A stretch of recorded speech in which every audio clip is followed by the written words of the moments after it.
ရာသီခွေနေအတွက်ဖေဖော်ဝါရီ20စနေဂျူအပြောင်းလဲမှာကြုံတွေ့ရမယ်အပြောင်းလဲတွေက Aries တွေကလက်ရှိမှာအားအင်ကုန်ခံပြီးစိတ်ကိုလူကိုပင်ပန်းနေကြပြီ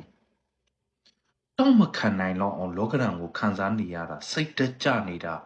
ဒေါသဖြစ်နေတာတွေနဲ့ကြုံတွေ့နေရပါလိမ့်မယ်ဒါပေမဲ့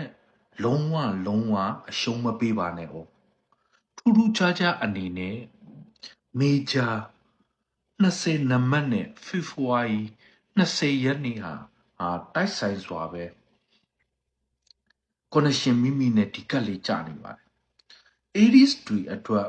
calling ဖြစ်ပါတယ်ဘဝအတွက်အရေးကြီးတဲ့အပြောင်းလဲအလှည့်ပြောင်းတွေကြုံရမယ်အချိန်ခါဖြစ်ပါတယ်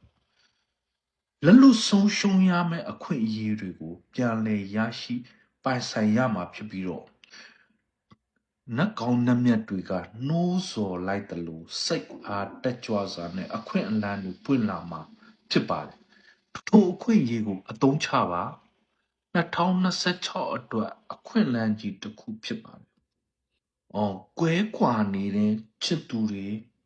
ဆွေမျိုးသားချင်းတွေနဲ့ပြန်လည်ဆုံစည်းနိုင်ပြီးတော့စိတ်ချမ်းသာမှုများစတင်ရရှိမဲ့အပြောင်းလဲတစ်ခုဖြစ်ပါတယ်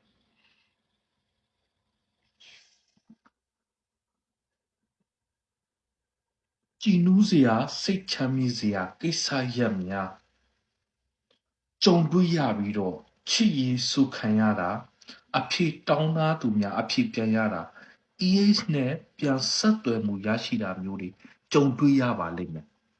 အမှုခင်ဖြစ်ထားသူတွေအနိုင်ရမယ်အလုံးမှာယာရူတက်ဖို့အတွက်အကြောင်းဖန်လာလိမ့်မယ်တန်တရားက Aries တွေကိုဘဝသစ်တစ်ခုစီကိုခေါ်နေပါပြီအတိတ်ကအမားတွေကိုသင်ခန်းစာယူပြီးတော့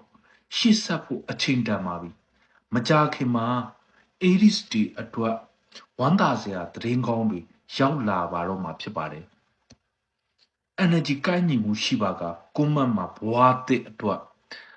claim လို့ရေးလိုက်ပါ